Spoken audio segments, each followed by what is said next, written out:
Thank you all so much. Happy to be here.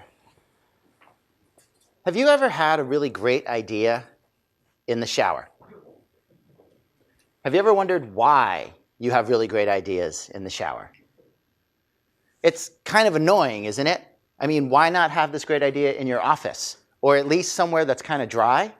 Somewhere where you're not trying to open your phone with your wet finger, swiping over and over again, trying to get it to turn on so you can take a note?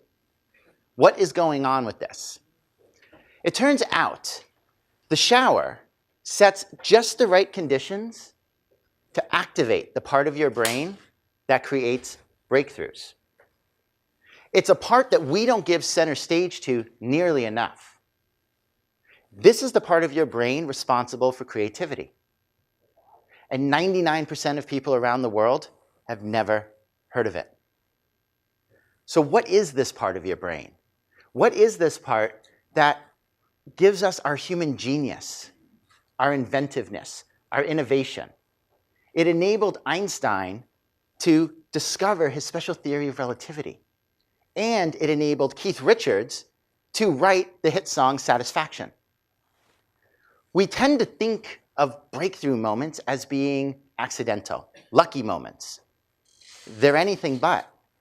And thanks to recent neuroscience discoveries, we can not only explain breakthroughs, we can help you set the conditions to induce them.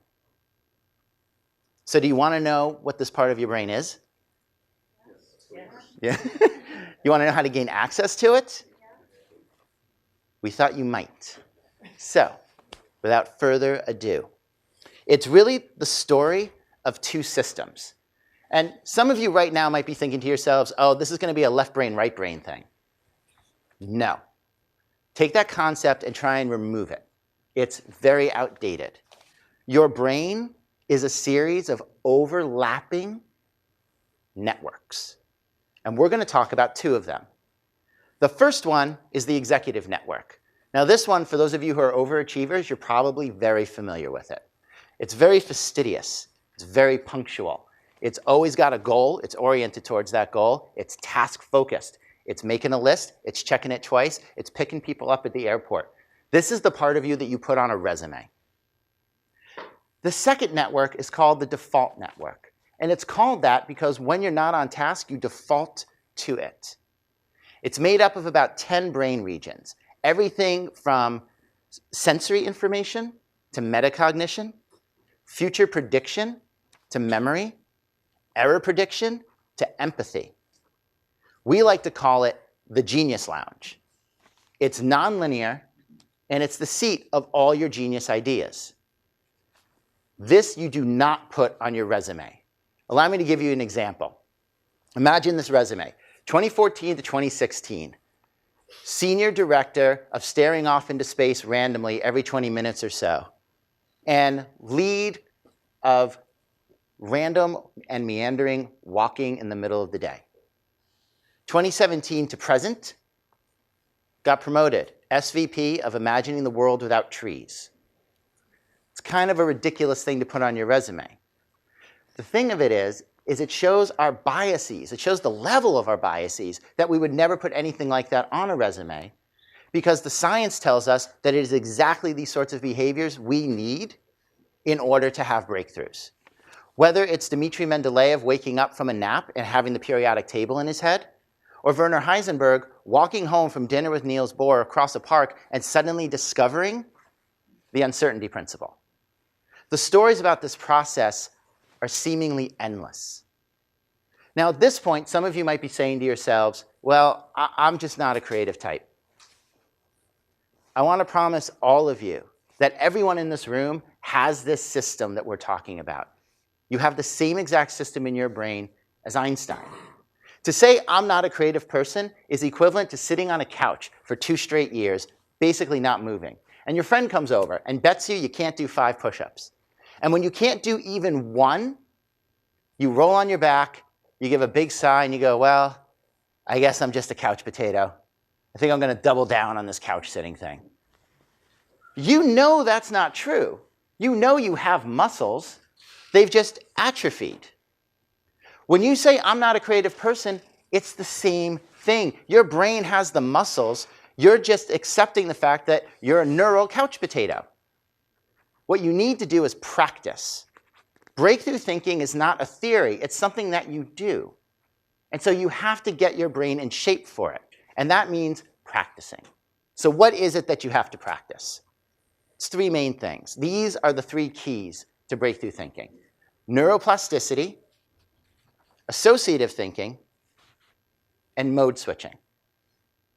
We use these with individuals, we use them with teams, we use them with entire organizations. So let's start with neuroplasticity. Eric Weinemeyer has climbed the 7 tallest mountains on all 7 continents. Now this means he has climbed the 16,000-foot Mount Vinson in Antarctica. Personally, I don't know why you would do all 7 mountains on 7 continents, but he did. It's impressive nonetheless. What's even more impressive is that he is blind. And so you might ask yourself, how did he manage to do this?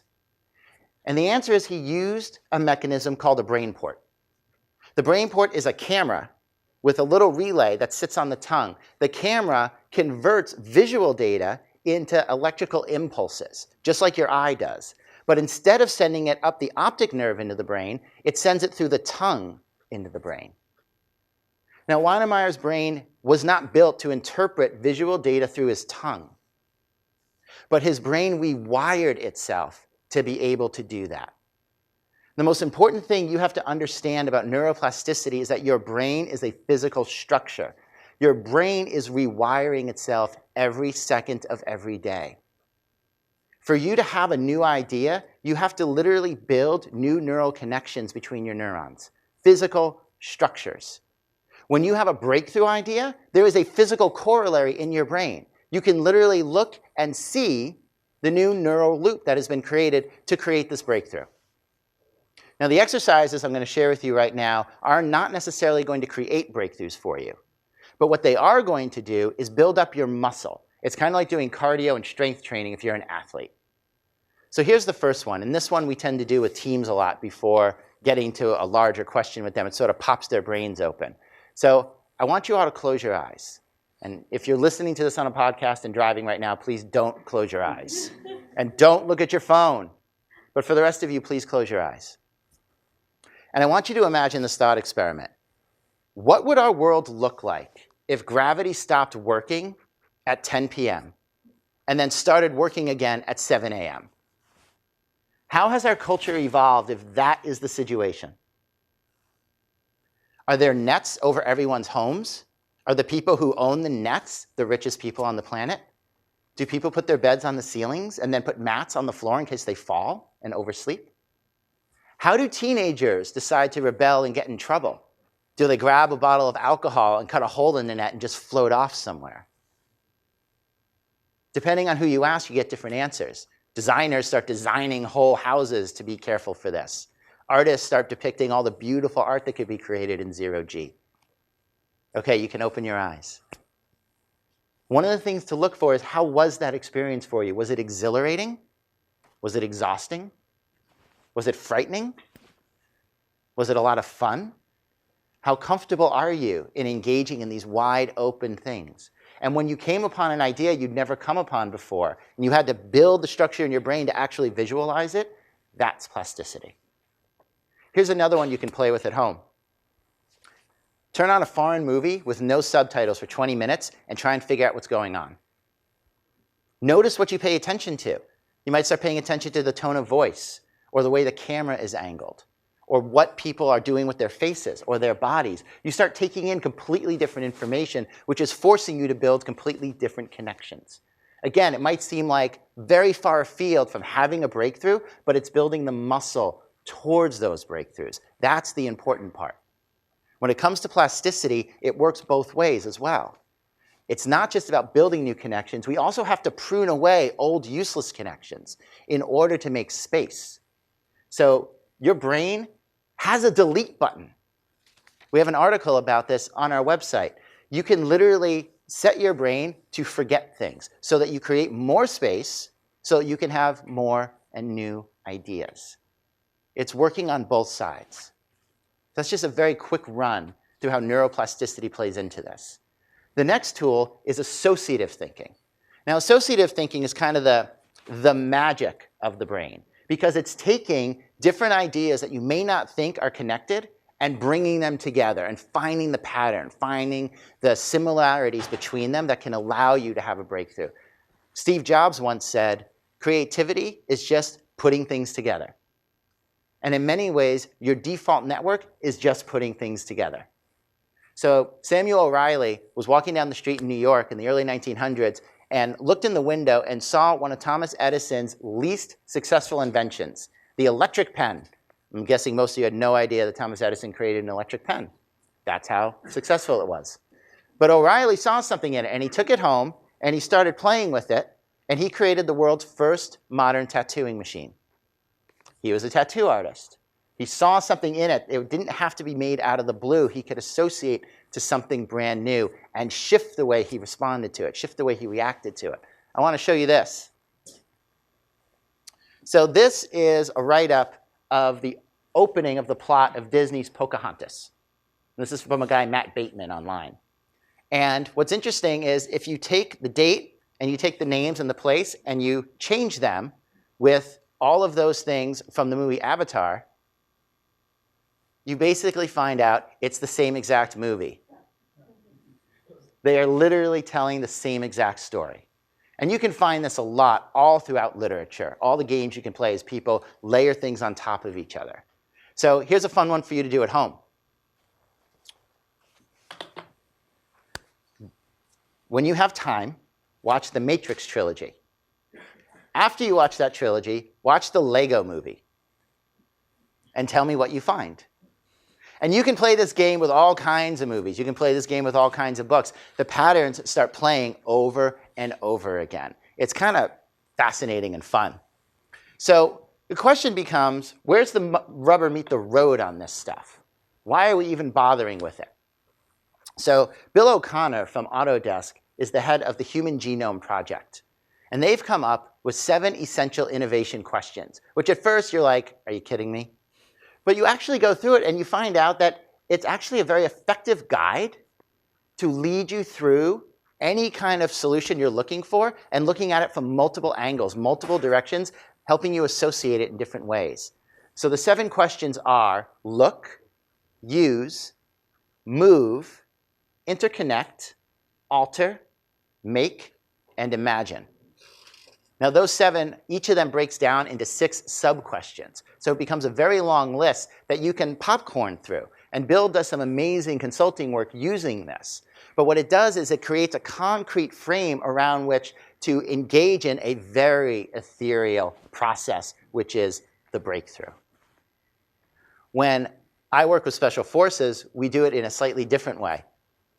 And we look at historical situations and ask ourselves, can we learn anything from what happened in the past to gauge what's going to happen right now? We took a look at the Arab Spring, and we compared it to the revolutions of 1848 and discovered amazing similarities that actually predicted how the Arab Spring was going to play out. And at another time, we took a look at how Germany almost won World War I because of decentralized communication and how there were lessons to be learned about fighting al-Qaeda at the time. So looking into the past to gain a sense of what's going on right now can have a huge effect on what you see as possible, what you see as a breakthrough. One last story I'll tell you about this. Henry Ford West Bloomfield Hospital needed a new CEO, so they hired Gerard Van Grinzen. He had never worked in a hospital in his life. However, he had a lot of experience creating a very attentive, supportive staff. He had a lot of experience being on call at any hour of the night. He had a lot of experience of getting people into their rooms quickly, and he had a lot of experience of putting the guest first. He had been an executive with the Ritz-Carlton hotels for 25 years. West Bloomfield has become one of the best hospitals in the world, famous for its breakthroughs and its innovations, all because somebody was able to see the connection between running a hotel and running a hospital, and how moving from one to the other could have a positive effect on the hospital. It's being open to these possibilities that is one of the key elements to doing this work. And that's why I'm encouraging you to play. Have fun with these things. Find the patterns where you can. Go far out of field. Carl Jung's entire opus that he's passed on to future generations started when he decided to go into his backyard and start playing like he did as a child. So the next time you're hanging out with a little kid, play with them. Don't watch them play. Actually get down at their level. See what they're doing. Engage with them. It will bring in information you are not expecting and shift things completely for you. It's an incredibly powerful experience. So the last skill I want to talk about is mode switching. This is switching between your executive network and your default network. And I want to show you an animated video about how Keith Richards used mode switching to come up with a hit song.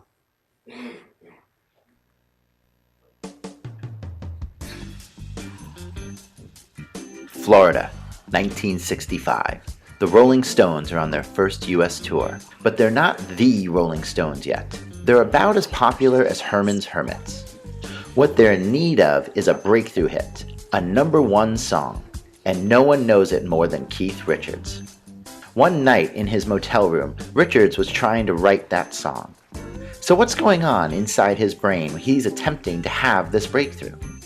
This is the executive of Keith Richards' brain. It's focused, on task, and has a goal. Write a hit song. There's just one problem. It's not very good at breakthroughs by itself. See, the executive network is great when you need to make a list or complete a project. But when it comes to having a breakthrough, it needs some help. That night, Richards fell asleep. And no longer on task, his executive went to talk to another network that lies deeper in the brain. Now, what we're about to show you is not unique to Keith Richards. You have the same exact room in your brain. We all do.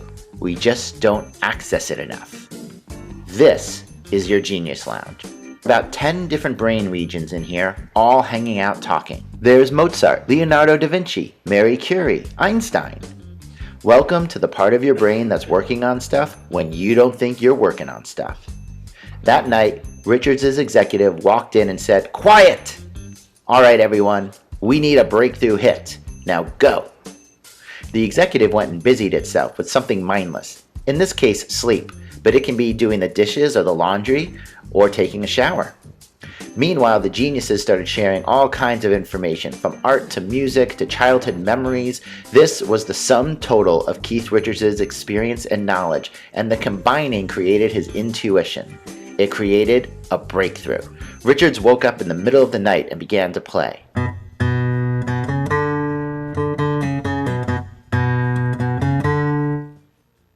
That was how the Rolling Stones got their breakthrough hit, Satisfaction. But it is not just Keith Richards. We all have an executive and a Genius Lounge in our brains. The key to having more breakthroughs is learning how to switch between the two modes.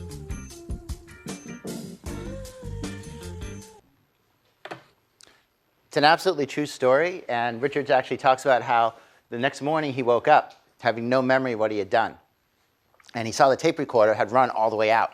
And so he rewound it, and it was 59 minutes of him snoring and about 30 seconds of the opening bars of Satisfaction.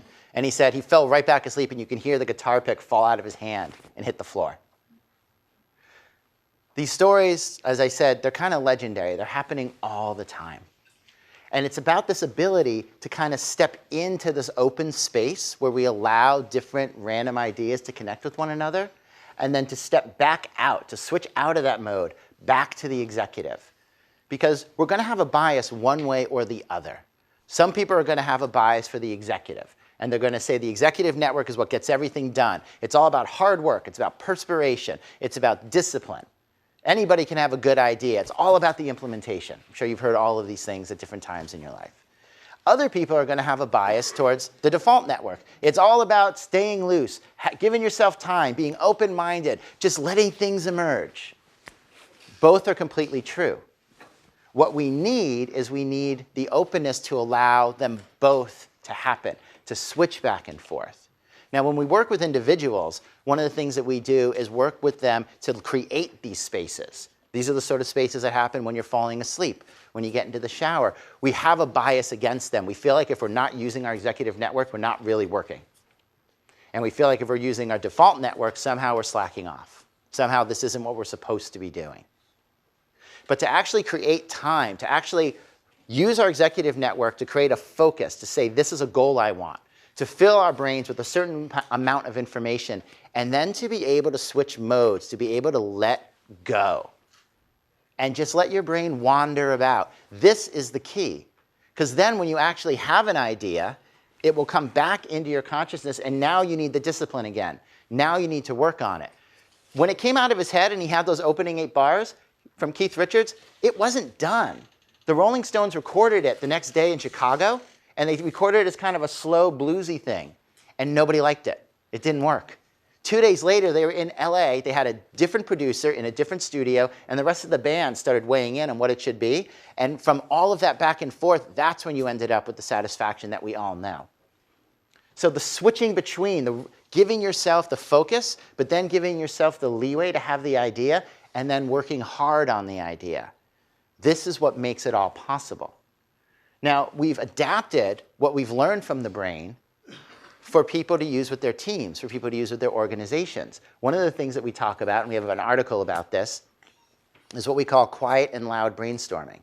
This is a way of bringing mode switching into a room full of people, where you simply give everyone a topic, and then it's quiet for the first 5 minutes or 10 minutes, and everybody writes down their thoughts. Then you open it up and it gets loud for however long, a little bit shorter, 5 minutes, let's say. Everybody shares their information, and then everybody goes quiet again and writes what they think. You keep bouncing in and out like this through this brainstorm, and it gives everybody a chance to bring their ideas to the table. It kind of opens it up in a different way. Another one that we like to use is biomimicking the brain. So you've got this structure, you've got all these different pieces that your brain is using to create a breakthrough, to connect different ideas.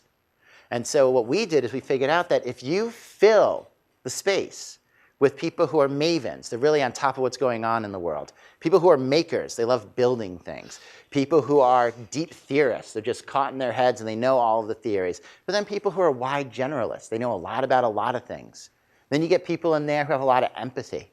You get people in there who have a tremendous amount of experience all over the place. And then you have people who are kind of like, they're deep in this in terms of their memory. They've been around the block before with whatever it is you're working on. They know the history. This is a way to actually mimic what your brain is doing when you have a breakthrough, but to mimic it outside, to bring all of these disparate pieces together and then engage them in mode switching, which can create more of these breakthroughs. The reason we ended up looking at how to take what the brain is doing and apply it to people and organizations was because we kept running into these issues our clients had. They kept getting told, you need to be more collaborative. You need to diversify. You need to decentralize. You need to be flatter. But nobody had any idea how to do these things. And so people did things like have open offices. They decided to have Slack channels. How's that working out for everybody? Right? Everybody's wearing headphones. They're reserving conference spaces so they can sit alone. And they're lobbing bombs on open Slack channels and just creating all kinds of mayhem. Because nobody knows how to do this. But our brain has actually mastered how to handle complexity, how to move through complexity and find the signal for the noise. And so by using the brain's systems and processes as a guide and mimicking it to build tools, we have enabled people to start engaging with the complexity of the world while at the same time being effective at being collaborative, allowing diverse voices into the room, being more transparent, being more respectful. This is where the study of the brain is paying off in huge dividends because it is so well evolved for the world that we live in. These are the 3 main tools: neuroplasticity, associative thinking, mode switching. But the question is still there, what is it to have a breakthrough? What's it like to have a breakthrough? Well, it kind of depends on your own personal breakthrough style. We've identified 4. Now, that doesn't mean these are the only 4. But when we looked around, it kind of broke down into one of these 4 styles. The first one's Eureka Breakthrough, which you all kind of know about. This is when you suddenly know it, it's concrete, it's certain. And there's a great story about the Black Hawk helicopters during the Iraq War had Lexan windshields, which is a hard plastic that scratches very easily. It's also used on NASCARs. So these two NASCAR fans who were in the National Reserve were looking at all these scratched up windshields that was costing the Army a fortune, and they were like, well, why don't we do what NASCAR does? They have these Mylar tearaways that they put on top of the windshields. They take all the scratches. You pull them off at the end of the race. Windshield's fine. They did that. Army saved millions upon millions of dollars. And this was just, they had a moment. It just made sense to them. They saw it. That's Eureka. Then there's metaphorical breakthroughs. These are less certain. You get an image in your head, you get a picture, you get an idea. You have to interpret it to get the aha moment. And the most famous one, I apologize for the mispronunciation, Olivia, is by August Kukule. He's German. I apologize if I just mangled that. Who was working on the shape of benzene in the mid-1800s. And he had a dream about a snake eating its own tail and realized, oh, benzene shaped as a ring. It was in the interpretation of the dream that he was able to have his breakthrough. So at first you just get an image and you're like, okay, great, that was helpful. You have to work on it. Again, bring the executive network in to work on it to make sense of it. The third one is intuitive breakthroughs. Intuitive breakthroughs are also less certain. You know a certain direction to go. You know a path you want to go down, but you're not sure where it's going to lead. And a great example of this is Chuck Yeager, first person to fly faster than the speed of sound. And before he did it, every pilot had died. No one had gotten faster than 0.85 Mach, and the controls would get difficult to use, the plane would start to wobble, and the engineers were starting to think it was impossible. And Yeager had a moment. He was like, I think the plane's going to get easier to fly the closer I get to the speed of sound. Now, there was no reason for him to know this. The PhDs, they didn't think this was true. But sure enough, when he went up in the X-1, the closer he got to Mach, the easier the plane got to fly. How did he know? He had an intuition. There was something about his deep mastery of flying that enabled him to see what was going to be true, and he trusted it. Now, the last one is called paradigm breakthroughs. We don't spend a lot of time on this one because it's rare. This is world-changing relativity-style breakthroughs. They tend to be, to a certain extent, around the luck of timing. They tend to be based on a lot of previous breakthroughs. Einstein was standing on the shoulders of a host of breakthroughs all throughout the 19th century. And you can't really set out to do it. You'll very probably end up down a rabbit hole. If they happen, and that's wonderful, and we will all be grateful, and you'll win a Nobel and forever be ensconced in history. But chasing it is going to be kind of difficult. Those are the four styles, as I said, that we know of.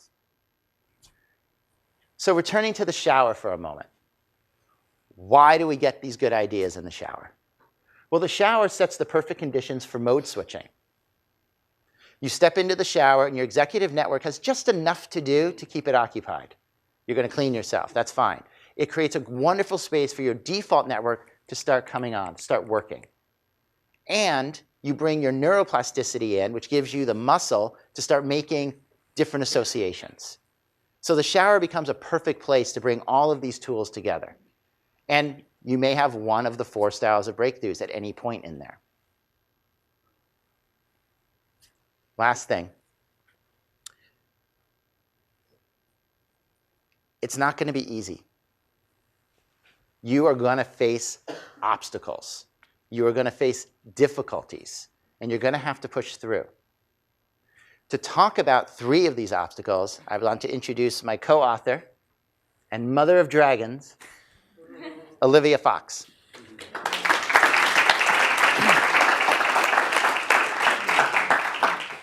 How many of you have been scared watching a scary movie? Please raise your hands. Excellent. Now, consciously, you know that was just a movie, right? You know that those actors up there are getting paid bazillions of dollars in exchange to looking like they're getting their head chopped off, yes? Subconsciously, however, and in your body, did you have like your pulse racing and maybe your palms sweating? Did you feel anything physical when you were scared watching a scary movie? Yes. Why? With me, please speak up, shout out. The brain is not very good at knowing the difference between imagination and reality. Let me be a tiny bit more specific. And I'm going to try to keep on time, so we're going to skim over a lot of stuff. A lot of this science, if you buy our book, we'll be very happy. Our publisher, even more so. Please do. But a lot of this stuff is available for free on our website, thebutterfly.net. So thebutterfly.net. So, imagination and reality affect a lot of the same pathways in the brain. And they have a lot of the same effects in the body. Now, in normal life, if you suddenly have an experience of fear, usually, A, it's not really life-threatening, and B, it won't necessarily have consequences on whatever breakthrough you're trying to have. However, why is fear a problem for breakthroughs, breakthrough thinking, and innovation? Well, what happens when you're scared? What does your body do? Limbic system, fight or flight. Yes, so tell me about fight or flight. You're a zebra running away from a lion. What does your body do? Focus. Okay, focus on what? Let's get specific. I'm amazed. I would have expected you guys to know this. Seriously. Come on. If you're running away from a lion, you're a zebra. I know you know what? Stay human, that's fine. You're running away from a lion. What does your body do? The fight or flight is designed to be an asset. It's supposed to help you. What do you think your body does? Being reduced, muscles get... So your muscle reaction time increases. What else? Adrenaline. Adrenaline, what does the adrenaline do? It's an excellent signal, the adrenaline. What does it lead to? Raises blood pressure. Raises blood pressure, what else? Opens the veins to let more blood through. Yep, so that the blood flows better to your muscle, that's great. Your heart rate increases, your vision gets more acute.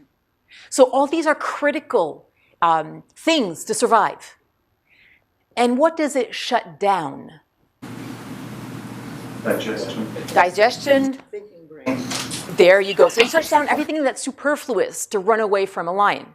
Digestion, immune system, and indeed, superfluous abilities like cognitive reasoning.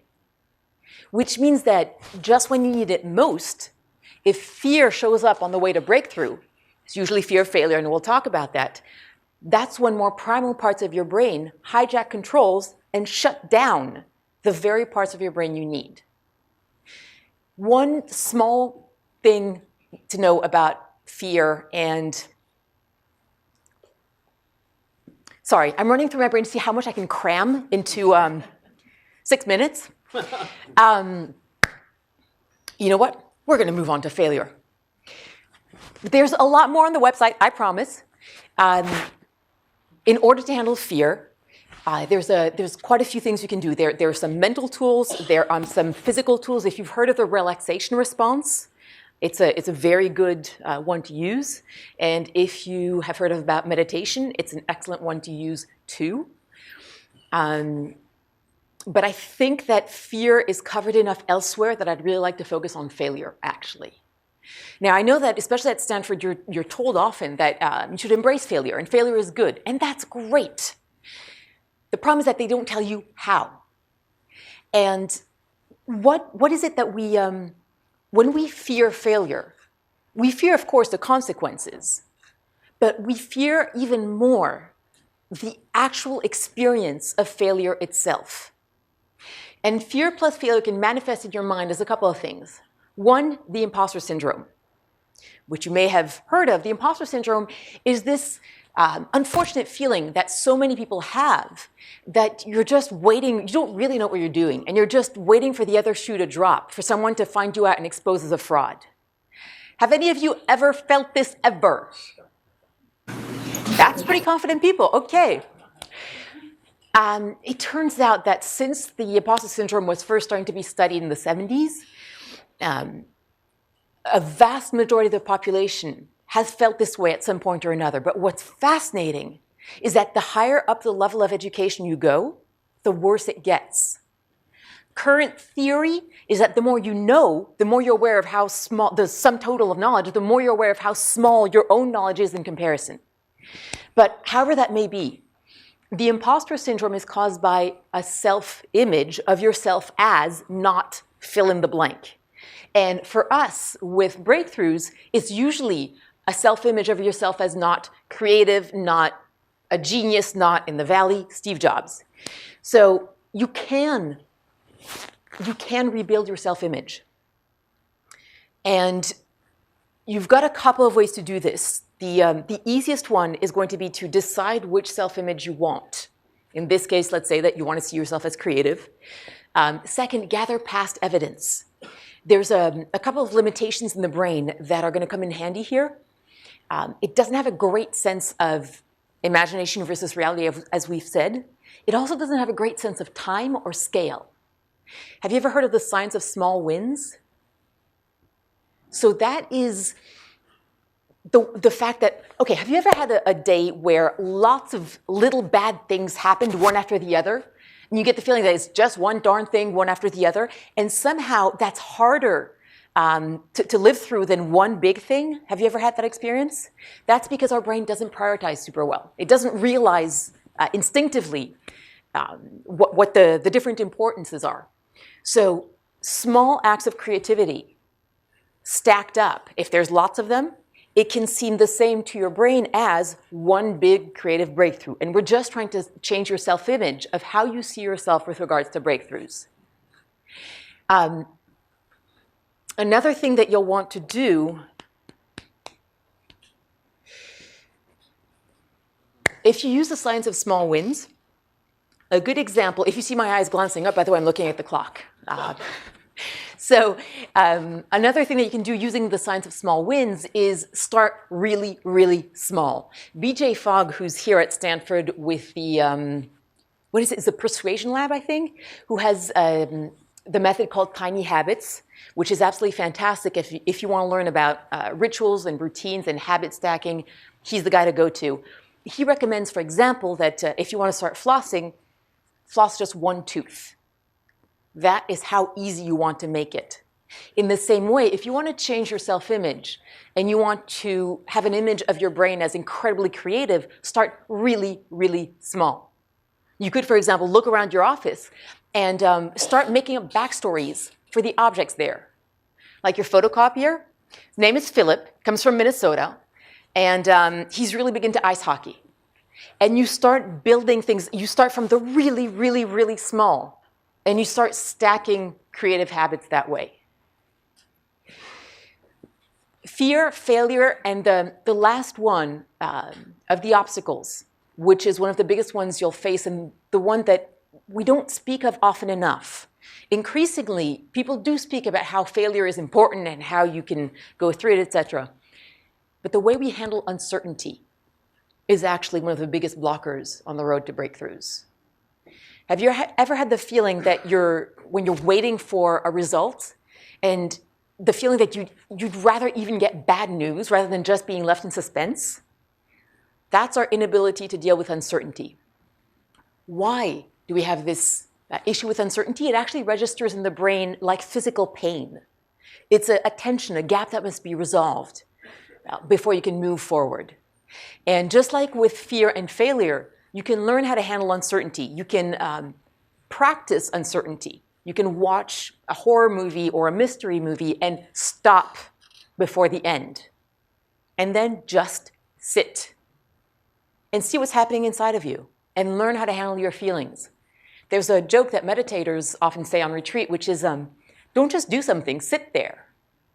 Often just sitting there, not running away, not distracting yourself, it's the most courageous thing you can do.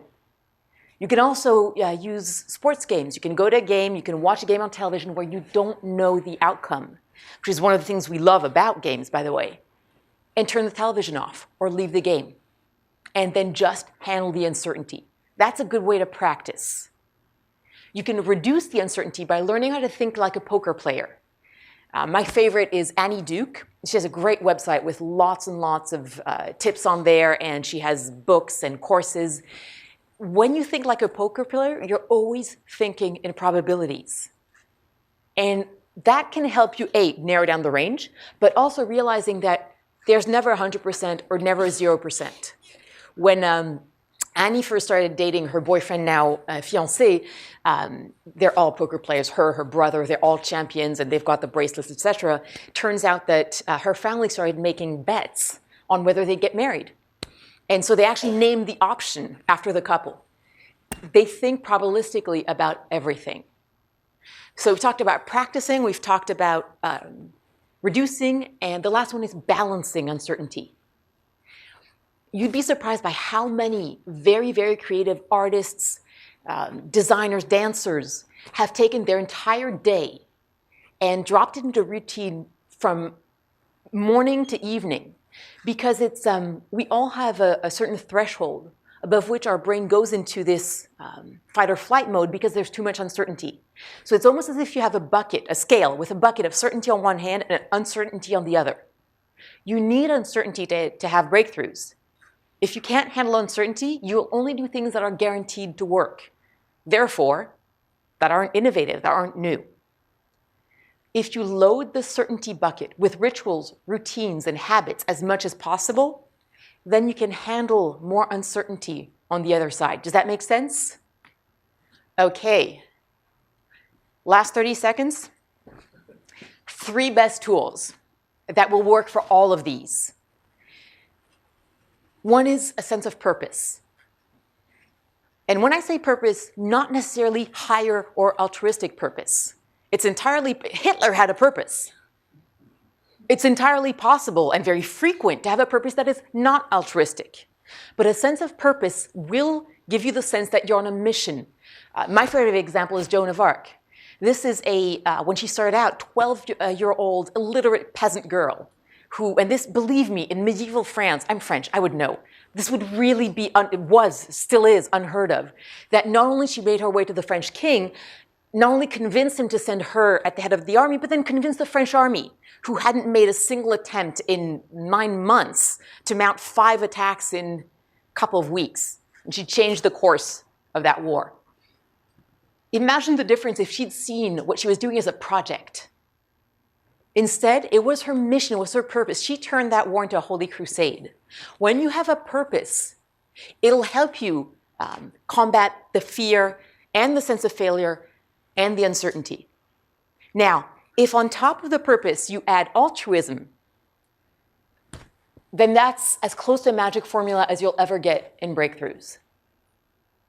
And Adam Grant has a lot of wonderful research on altruism, which I highly recommend that you look into.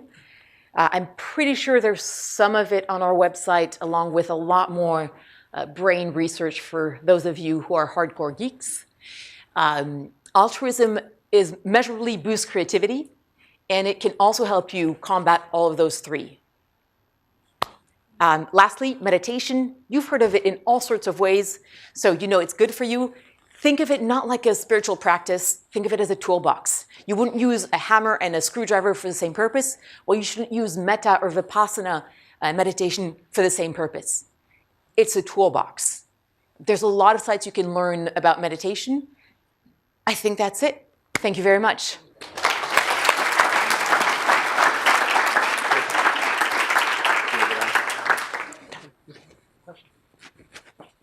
We're opening the floor for questions. So there's a destructive as well as a constructive side about creativity. Salvador Dali said, the only difference between myself and a madman is that I am not mad. You talk about trying to keep that element of creativity in the constructive versus the destructive side. Okay. This is the idea when I use the word discipline. You're kind of oh, sorry. So the question was, thank you. The question was how to balance the destructive elements of the creative process and try and steer them towards being more constructive. And when I spoke earlier about discipline in this process, that's kind of what that is getting at. It's very romantic to want to just disappear into the default network and just imagine all these wonderful things and float out and not even think about the consequences of them. Just feel like this is what's important. But the reality is that we have to go in and have that creative space and then come out and with a very clear eye, a very logical, rational eye, ask ourselves, what am I doing? What is the purpose of what I'm doing? So it's the lack of discipline around the creative process that leads to the possibility of that destructiveness. So there's this mythology we have about being creative where you're crazy and wild and it just pours out of you like a fountain, and isn't that amazing? And there are a lot of artists like that, and a lot of artists have been incredibly self-destructive. But if you gain the inner discipline around the creativity, that's how you deal with that situation.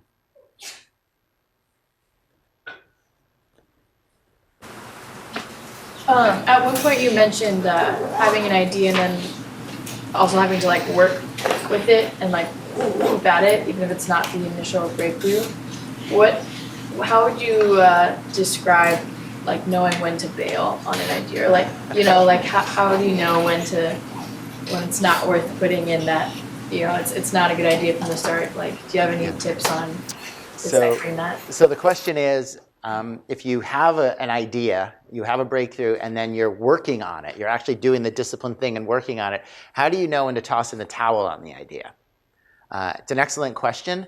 There is no exact answer, and it depends on where you get information. Some people will feel it in their bodies. Some people will just know, like, it's exhausting me to keep working on this, and at that point, I'm done. Other people will feel kind of an intellectual wall. They'll just realize, I'm just banging into a wall here. Some people are going to feel it literally in your heart. You're like, my heart's no longer in this. I was very excited about it, and now I'm not. So there's a certain element of just listening to yourself and asking yourself where you feel about how you feel about this. But another element is going back in. So you don't just mode switch once. You don't go into the default network, come out, you have an idea, and then you work on it. It's a dance that you're constantly moving back and forth. So if you find yourself hitting a wall with an idea, put it aside. Leave it alone. See if something comes to you later. It might take a little while. Screenwriters, novelists, painters, everyone has a story about taking a piece they're working on, putting it in a drawer, putting it under a bed, coming back to it later, when suddenly with fresh eyes they see something. So again, if you get into that executive network mode and you're just trying to drill down on something and it's not working, that might be time to pull back. There's also something about your question, which is, can you please give me a deadline? I want to know for sure. And that's for a lot of us who work on it, who are driven by the executive network. We want a formula that'll tell us, well, at this point, you know that it's no longer worth working on it. And what we hate is the uncertainty of not knowing when we should bail. That's exactly what you need to learn how to handle.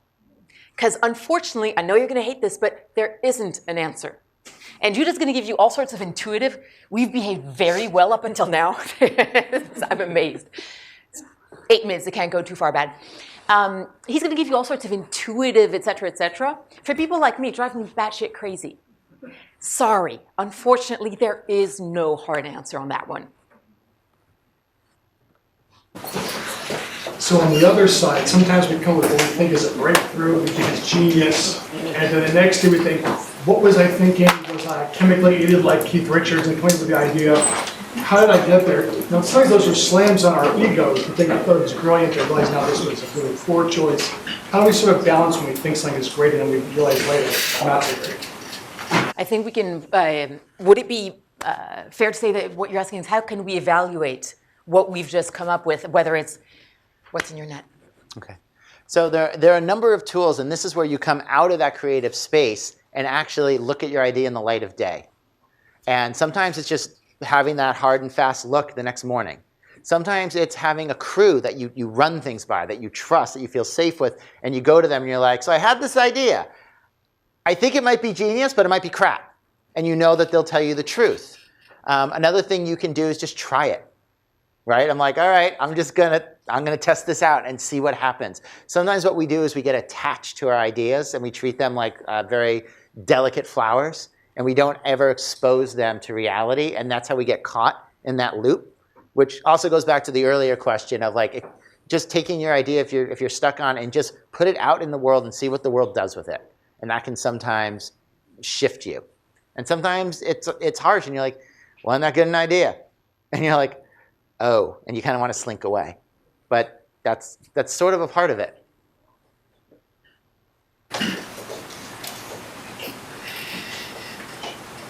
And then also, on the same side, sometimes when you have that idea, there's like a metaphor in your head, and it just comes, but then it's like a flash, but then you don't know how to start shaping it, start working on it. Is there any way where you can start with, or how do you get that idea that it's not has any shape in your head to actually started having it in some shape.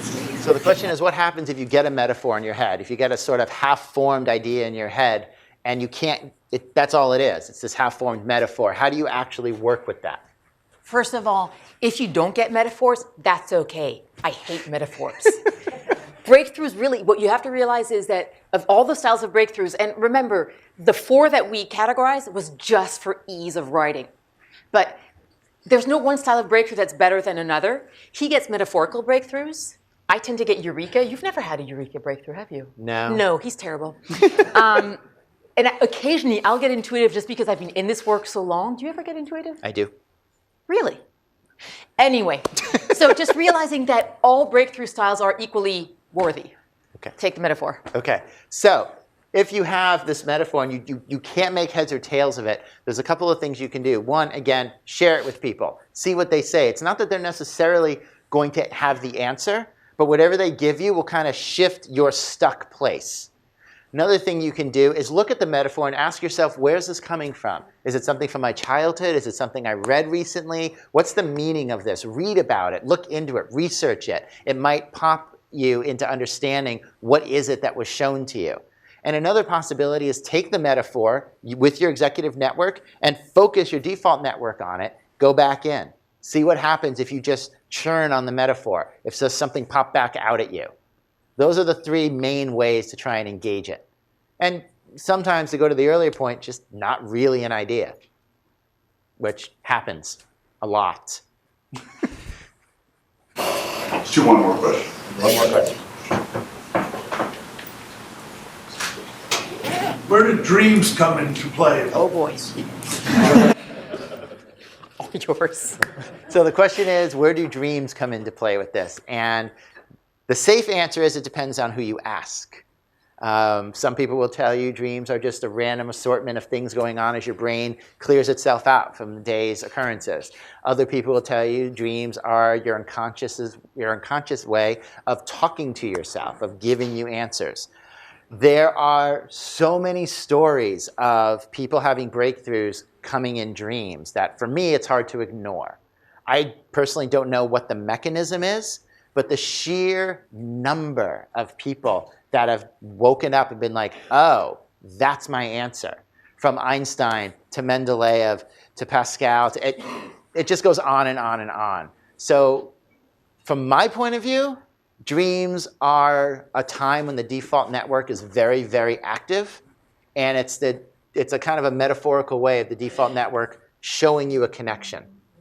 And just also to say that we do talk about the hypnagogic and hypnopompic states, the liminal states between falling asleep and waking up, in which so many people seem to have great ideas. It's okay if you don't. I have never in my life woken up with a good idea. I don't do naps well. So apparently for a lot of people, taking a nap can get you feel refreshed. I wake up, I'm like a zombie. I crave marshmallows. So I think that what we'd really want to leave you with is learn to work with your styles, your strengths. You'll have your own signature breakthrough styles. You'll have your own techniques that work for you. And there's no one magic formula. I'd love it if there were. He wouldn't. But work with what works for you. And I think that's... We're good? Yep. All right, All right. thank you. Thank you.